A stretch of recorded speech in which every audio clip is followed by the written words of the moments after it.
What's up, everyone? Welcome to Chicks and Salsa. I'm Megan Price, and to my left, I got Jen To Matthews your Lewis, left. What up? and then we got Candy from the South Florida Tribune, and then we also have Kari Johnson, our Chiefs chick. How's everybody doing? How was your holidays? It was fun. Squeezed 13 people into my house, Oh, and that's it was the best Thanksgiving we've had in a very long time. How about yours? good. It was really good. Like you said, it was the best one I've had in a while because I actually didn't have to cook for about 30 people, which was kind of my norm. And I just got to like take a couple of sides and partake in two different ones. I had my mom's family in town, and then I went to my Friendsgiving that night, and we had a really good time. It was nice not to be stressed out. I made 3 dishes, and that was it. That's awesome. Yeah, And definitely. Carrie, Candy, how was y'all's? Ours was good.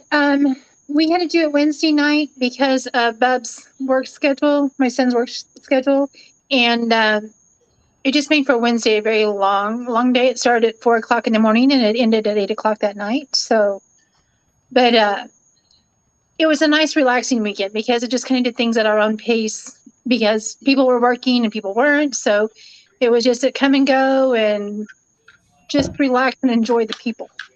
So it was nice. That was nice. Nice. And Candy, what did y'all Candy. do? So, Thanksgiving is always one of my favorite holidays, but it also has become one of remembrance for me. My mom died a week and a half before Thanksgiving, a number of years, 7 years ago.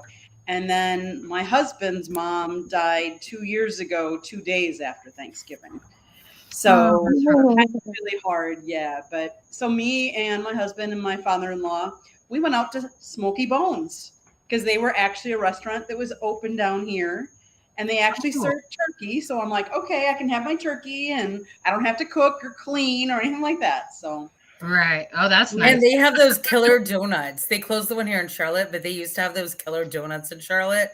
Oh my God, they were so good. Y'all are making me hungry. I haven't had dinner yet. So hey, listen. This year we, my dad found smoked turkeys at the Sam's Club. Hmm. Oh my gosh! Not only did it save everyone because he usually smokes one for us anyway. Smoked turkey is my favorite way to have it, and wow, it rivaled Daddy's smoked turkeys, and that was unbelievable. So if you have a chance, I don't know, I don't know if it's just a seasonal thing or not, but those were really good and easy because all we had to do is warm it up. It was nice. Right? That Um, sounds very nice. so our smoker actually got delivered and put together because like Amazon has this thing sometimes if you order it from there, they'll include free installation. So we Right. accepted that offer. Why not? And so Alton for Thanksgiving actually smoked a turkey. It's my favorite way to eat it. It was yummy. I put a lot of slap your I, mama on it. I used to work at a barbecue joint, and we smoke turkeys every year for people. So I like it that way, but I'm a fan of the deep fried too. And if y'all don't know, Popeyes will fry you a breast, and like if it's just 4 of y'all, that breast is enough for all of y'all. Like it's like I don't know, it's probably like a breast about this big, Oh, and Okay. it's enough, and it's only like $25, and it's from Popeye, so you know it's good. right. I mean, you can't go wrong there. And You then you don't have can't. Listen to us you talking don't have about turkey food on a left over sports for podcast, 3 months. right? All right, guys. Well, I guess let's go ahead and jump into our Week 12 NFL recap. Um, my team played on Thanksgiving. Obviously, I don't know if any of y'all heard my story, but last week I was at lunch with my mom, and there was a lady at the table next to us, and we're like in a sports bar and restaurant, right? And we overheard her saying that she couldn't believe that the Cowboys were playing on Thanksgiving after just playing on Sunday. 40, how many years in a row? 50, I 60? am I'm 37 and I have never not known them to play on I was Thanksgiving. like, they did. I always thought they did play on. Yeah, that's the point. Anyway, so we had a good game. We played the Giants, which is, obviously our division rival. And so I was a little nervous, even though they were pretty injured. They have several injuries going on, and then they traded away a couple of key pieces. So Saquon still did really well. And I will say this for Daniel Jones. He had no interceptions. He had like 200 and some odd yards. Like, he had a really decent game. The score ended up being 28-20. I expected like 27-17. So it's very close to what I thought it was going to be. I was less than impressed with Dak's performance. Yes, we got the W. He had 21 of 30, so that's great. He had 261 yards. He had 2 touchdowns, but here's the kicker. He had 2 interceptions as well. And that's just not what you want from your leader. One is it's going to happen, but when you have multiple games where you have 2+ interceptions, and every game that he's been back except for the game against the Vikings, that's what it's been, multiple interceptions. And so I want to see more out of him and our offense. But I'm very happy to have Brown back. CD had an amazing game. He had 6 receptions and 106 yards. Zeke had 16 carries, 92 yards, and a touchdown. Hendershot had a touchdown as well. Pollard had a great game, not as big as the last game. Gallup looked good. So, and our defense does what they do, like LVE, D-Law. Everybody had a pretty great game on defense, which I think is kind of what we have gotten used to. But I want to see more out of Dak. So that's what I'm hoping for this week. We got to play Indianapolis, and hoping for good things because they didn't look great last night. So I have a question for you, Megan. Do Sure. you think that the correlation of interceptions also relates to the fact that he hasn't worn his cowboy head and press interactions Yes, lately? I was just thinking about those Cowboys hat bringing the too. hat back. Did y'all see those numbers on the picture? Like that was probably like his last 400+ yard game. Bring the hat back, baby. Bring it back. Megan's future ex-husband needs to see this. Right. Hold on, what did my buddy Matt Will say? Matt, what are you saying? Oh, really? Oh wow, I didn't know that. That's interesting. I didn't know that either. Thanks, Matt. I don't know. Chiefs don't get that game. So I mean, Well, it's it's always we've only Detroit played and it's them always once. Dallas. We've only Yeah, played like- Cowboys once, and that was in 2015. And I still remember Thomas Davis laying Romo down, but gingerly holding his shoulder that had just been operated on, so it didn't get messed up as he was taking him down for a sack. Oh well, okay, appreciate that. I mean, it's TD. He's a class act. What can I say? Absolutely. I think they ought to change. I think they ought to change the. We were like, I was spitballing with somebody. Wouldn't it be interesting that if they made this? Now, it wouldn't have been as interesting this year, but if one of the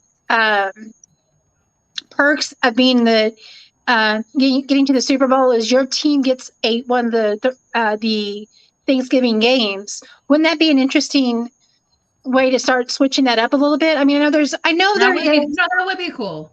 That there is tradition, and I get that, Mhm. but it's always the same teams that play. And the league used to be based around those teams, and those were the ones that caught everybody's attention. So it was Right. easy viewership, but it's expanded. So wouldn't it be interesting to change that up a little bit? I wouldn't be just my mad at 2 that cents because worth. I feel like it always affects our schedule. Like this year, we had 3 days in between games, and then there's sometimes when we have 10 days in between the games, and if we have a bye, it's even longer, so I wouldn't mind changing that up and always having to deal with being a Thursday game. It was just something I was thinking about because I'm like, that'd be a way to kind of perk and change the audience and ignite different viewership. That's all. Sorry to interrupt that. Maybe y'all would hate the Cowboys less if you didn't have to watch them on Thanksgiving. Actually, I have to say they tried a couple of years ago. The the Ford family and Mr. Jones ain't giving up Thanksgiving Day. Oh, I'm sure. They Okay. tried. Right. They tried. I'm not. But yeah. I'm not too surprised by that. Okay, Carrie, So you want to talk Lions about and Andy? Can I just say the Lions have been playing on Thanksgiving since 1934. Oh my Wow. God. The only times they didn't was that when they paused from 39 to 44 during World War II. And then Oh, wow. what they did is they've always been on there when they first started it, nobody wanted that game. And the Lions were forced to take that game. And so now the Lions don't want to give up that game because let's face it, that's pretty much the only time they get prime time. Right. Oh, True. To be honest with Very you. true. Okay. Just saying. So, Carrie, your Chiefs aren't getting to their own home game on Thanksgiving anytime soon. But maybe they'll play the Cowboys or or maybe they'll play both on the same day next year. The Chiefs will land. No, I'm just kidding. Carrie's like, I'm going to reach to this computer and slap you.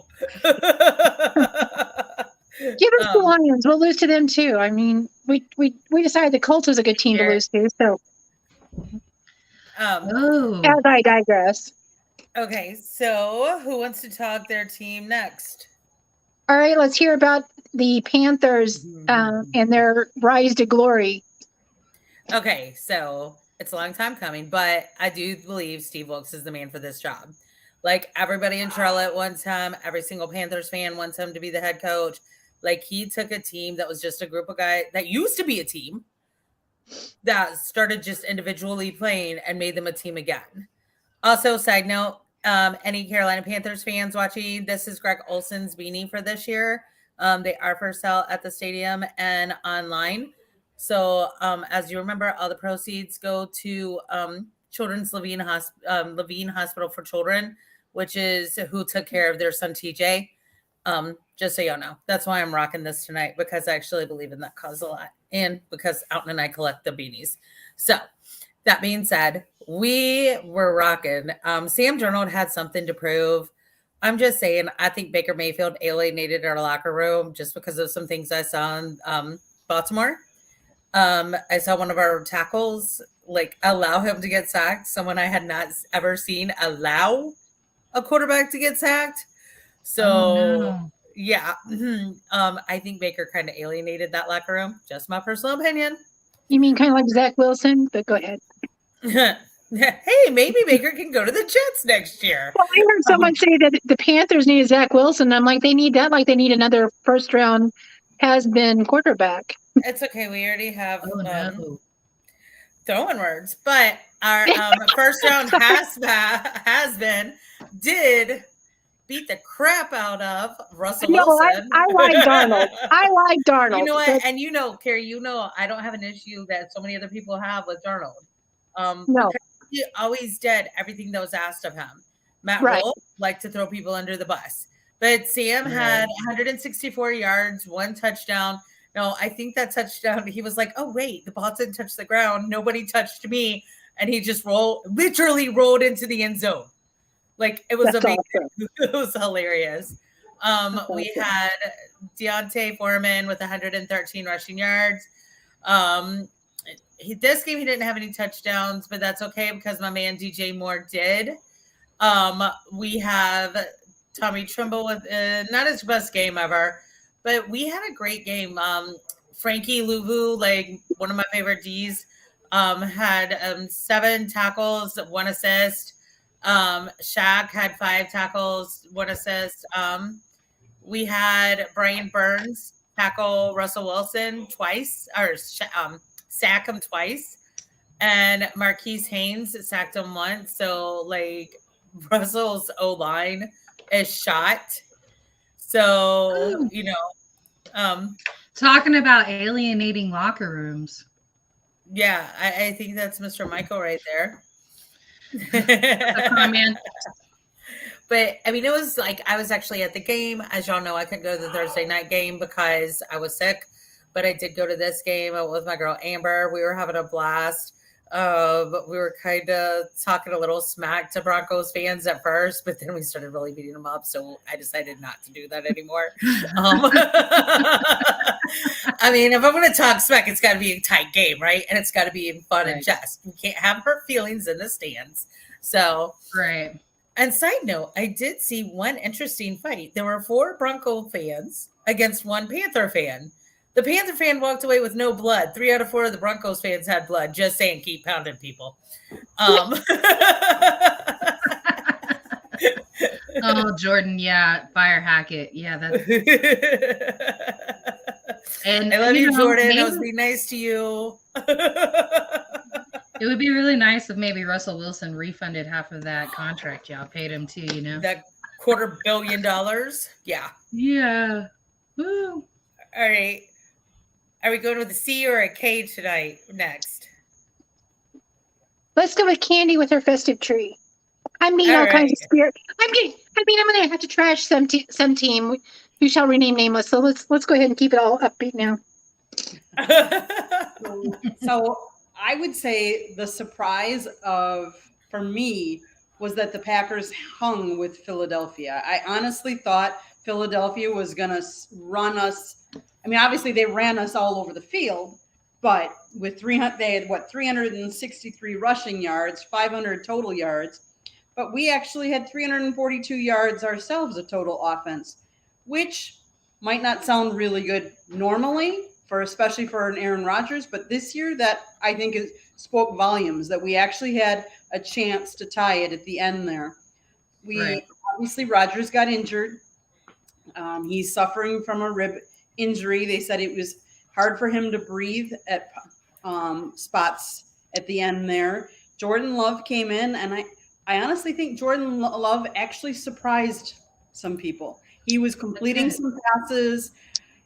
He's a lot better than he started off with. Let's face it. Is he the next? I mean, he's not the next Aaron Rodgers. Let's face it. He's not. He never will be. But is he a suitable backup in this league?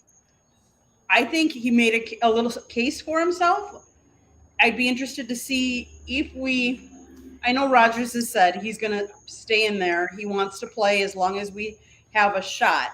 And if we don't have a shot at making the playoffs, then he's willing to discuss minimizing his role or what, which I think is kind of interesting because I don't think it really is up to him, but he thinks it is. So the prima donna. But isn't this entire season about him? I'm sorry? Isn't this entire season about him? It always is. Hey, Reggie. He's a diva, and I'm not going to lie to you. He is. But I was just surprised how well the Eagles ran on us. I thought our run defense was a little better than that. But like I said, I was surprised that our offense did hang with them as much as they did. I thought it was going to be more of a blowout, so I was surprised. A little pleasantly. It was actually an entertaining game, and it was a surprise to watch that you guys. I mean, they never got away from you till potentially at the end, but even with Love at the helm, they hung tight, and that was. I mean, kudos, yeah. Yep. And yeah, Michael, I think that they'll stay with. I personally think they're going to run with Rodgers until either he throws up the white flag or cries uncle. But that's just my opinion. They got too much money invested in him. Yep, I agree. Mm-hmm. Even though they've really got to figure out what they're going to do with Love because this is his 3rd year, so they got to decide if they're going to go for the 5th-year option or not. So they really do have to make a decision. So I'd like to see him in some, but they're not going to go with him. I mean, they paid Rodgers too much money. They can't afford to sit him. Right. All right. So, I was disappointed in the Chiefs' red zone production this last our game. We won, and I mean, I don't think that was a shock to anyone.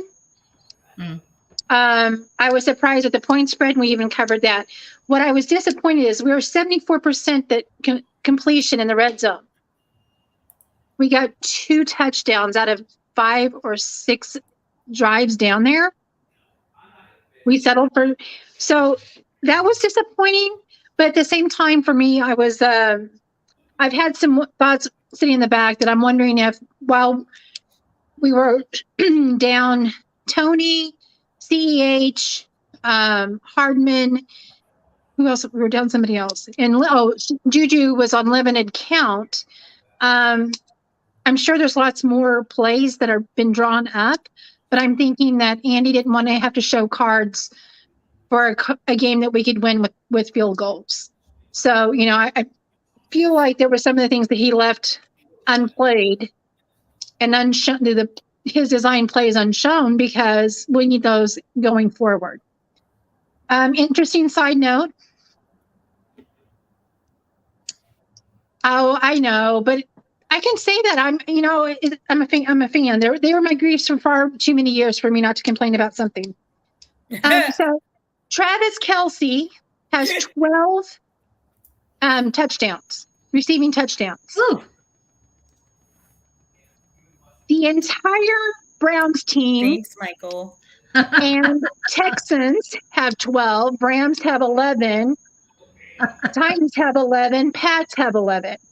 The Colts have 10. New York has 10. Panthers have 10. And how about that Russell Wilson-led team with 8 receiving touchdowns? So that makes them about what? $2 million a touchdown? $3 million? $5 million? Something stupidly ridiculous like that. Andy, you work for a bank. How much? Oh, no. I work for a bank too, but I don't touch the money. I saw that come up and I was like, you have got to be kidding me. So I thought it was pretty surprising this week. Like how close some of these games were. Like the Buffalo-Detroit game was super close on Thanksgiving, 28-25. We only had one overtime game, and that was Las Vegas and Seattle, and that was 40-34. I picked Seattle to win that game. There was 2 overtime because Bucks and Browns. Bucks lost in overtime to Browns. You're right, Bucks and Browns. You're right. Because we had to watch that. And then Green Bay and Philly. I thought that was a really close game. I didn't really expect that to be a close game, and it ended up being that. And so I think those are some games. Baltimore-Jacksonville, super close game. I don't think anybody expected that outcome. Baltimore, I am done with y'all on my pick'ems. Hey, you know when the Lions started winning? When I started betting against them in my Michael. Right. Oh yeah, All Pete right. Carroll knew how to coach Russell Pete Wilson. Carroll was coaching towards Wilson's good things. What he brought to the table to hide what he didn't have. So here's a couple of things I will say. Russell Wilson doesn't have the O-line. It's also why he left Seattle. He didn't have the O-line in Seattle. He doesn't have it in Denver. He doesn't have it in Denver because they gave the house away to get him. Right, yeah. That being said, Hackett, even though he knows better, had great luck and was an amazing coach for Aaron Rodgers, right? But I feel like he thought he could use the exact same coaching techniques with Russell, but they're 2 different quarterbacks. And He's not in the same role, though, either. Exactly. He's not in the same role. Right. But I don't know that he remembers he's not in the same role. I don't know. I also wonder why. I think in Green Bay, we know that Aaron Rodgers is the coach. Right. Kind of like I don't in Tampa Bay. understand why Wilson is so timid. I feel like I'm he my mouth shut because games. I have an unpopular opinion about Russell Wilson. I've always thought he was overrated, but that's just my humble opinion, even from his state days. Just my humble opinion. He did wonders for Wisconsin. I'll tell you that the year that he was at Wisconsin, he did really well. So I think it's about meshing with the team that you're on. And I think because he hasn't had a lot of experience with them, and a lot of these guys are either hurt or they don't play the preseason or they don't do a lot of the same reps in the preseason, that it takes time to sometimes gel with that, with your personality. So I think that's part of it. You know, and I just had that same statement, but it was about basketball. And we were actually talking about PJ Tucker, who has been on about 5 different teams in the last 4 seasons. Yes, he's getting older, and he's never been one to score a whole lot. He's always been a defensive player. He's going to be a rebounder. He can shoot the ball. He really can. He does have a jump shot. But I think that certain systems he works better in, and he looked the best in Miami. And he was able to put some points up and still maintain that defense. And so we're starting to see him. One, he's getting paid $30 million for 3 years there in Philly, and he's had how many donut games? But I think that is factual. I think that certain players just look better on different teams, and we just have to realize that maybe it's not necessarily somebody at fault, but they just fit in a different system better. So no, I agree. He makes $30 million. I've said that $30 million for 3 years, and he is not scoring anything. Anyway, I could be paid $28 million to not score. I'll do that. You win game with me? Right. They said for doing cardio, which I obviously don't do a ton of cardio, but I would. I can pick up my cardio. I mean, hell, I'll quit my real job for $30 million. I'll do nothing but cardio 7 days a week, 360. I'd do it for 10. Come on. Right? Oh, yeah. I do it for one. Let's not kid ourselves. Candy's going to outbid us all.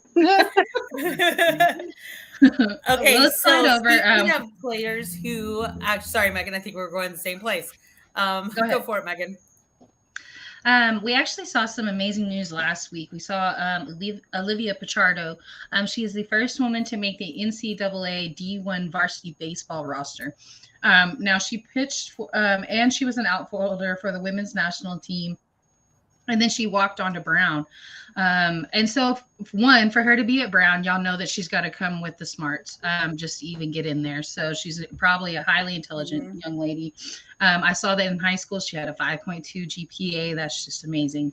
And her coach actually said that her walk-on tryout was the best walk-on tryout he has ever seen in his coaching history. So I saw a lot of negative comments whenever this made ESPN. And it was a lot of people saying that she was doing a disservice to her school by playing on the baseball team and not the softball team. I thought that was disgusting. Yes, agreed. She made the roster for a reason. And I'm not always saying that women necessarily always need to have a spot on men's teams. I think we need to have a role in sports regardless, an equal role in sports. But this though, her being a pitcher on that team, I think that she's definitely proved and earned her spot. I mean, it was a walk-on tryout, and it was the best tryout the coach has ever seen from a walk-on. So highly impressed with that, and she's just going to have to push through the negativity that obviously comes from every single female athletic post. If you go to the public comment section, you're going to see a whole bunch of trash, and she's just going to have to push through it because it comes with being a woman. Well, and this young lady has been on the varsity baseball team since she was in 7th grade, all while maintaining that 5.2 GPA you just made reference to, being not only student council president, but she was also a student council secretary, honor society all through high school. This young lady has her act together. Her parents are doing a great job with her. So hats off to them. Right. Literally, hats off to them. I looked at their GPA and I was like, okay, her GPA. I was like, I feel stupid. Yes. And I graduated early. Yeah, right. I skipped a year, and yeah, she's amazing. And what an I found guys more interesting than classes. So I have a GPA that reflects men and boys. Boys to men. That's my senior from my senior high school too. Yeah, boys to men was my GPA. My major, my GPA. Everything was described by that phrase. Kari. Candy, do you have anything on Olivia?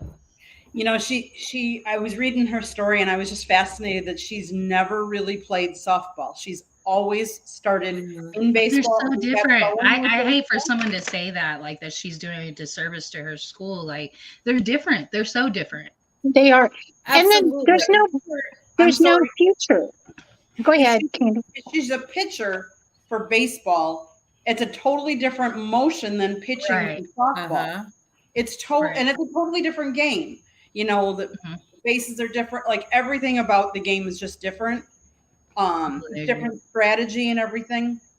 I was really impressed because not only did he say that she had such a good workout, but he said that she just has such a good work ethic. Like, hear that about somebody so young. Like, we all say this younger generation that they don't work at things, they're lazy, they don't want to work, they want to get paid lots of money to do nothing. And to see someone so young work so hard and get the praise from the coach that says she works harder than anybody else. I love it. Yes, she does. A lot. And she never gave up either, even as a kid. And that's where my hat's really up to her parents. Like, I remember when I was little, like, we were playing soccer, and I don't know why her story kind of reminds me of this little story in my head. I had a soccer coach who called me a roly-poly, and I went up, I was like 5. And so I went to my mom, and I'm like, Mom, you have to go to fed me and protect me. She goes, no, it's going to make more of an impact coming from you. So I went up to the coach the next practice, and I said, you hurt my feelings. This young lady has done that year in and year out. Right. And, hats off to her. Hats off to her parents for giving her the self-esteem to do that. Right. And giving her that encouragement and knowing she's loved and will succeed no matter what. Here's the other thing that I'm looking at is not only that, I mean, that's fantastic, but she's helping pave her future as well. Because there's no future in the softball. We talked about this way back when the championship, the NCAA championship was going on. There's no future for those ladies after softball once that's done. Once they reach that pinnacle, it's done. Yes, there's like some leagues here and there, but there's nothing. There's small professional leagues, but they're very small. Very small. What you have is the national team, and that's it. Right. So she's chosen to go baseball, which is already it's an uphill battle, but she's looking at something that she can take into her future, whether it's a coaching, whether it's, going in through ownership, stats, whatever. She's paved her way into this baseball world by coming up through the ranks. That to me is just as impressive as her fact she's doing it, is because she's forward thinking enough that she's setting herself up for a future through the baseball avenue. What I can't believe is she is actually throwing in her fastball is in the low 80s, 80 miles an hour. And like, that's awesome to be throwing that really fast, that young. Well, and that makes you wonder about the anatomy of things, like if women can be just as competitive at pitching or possibly better, given the opportunity. Just because our build is so different, is it possible for that to be a case, in this particular sport, not all around, but in this particular sport? Like, for me, I think I'm so top heavy, my boobs would get in the way of trying to throw a pitch. I think everybody on this panel. I carry my own flotation device. I gotta come from around, I gotta come from underneath, because if I'm coming over, I'm slapping. I understand. Although I did like playing catcher, because I got to. I know this is such a stretch for everyone to realize, but I liked playing catcher because I got to talk smack. Oh yeah, shocking. You talk smack?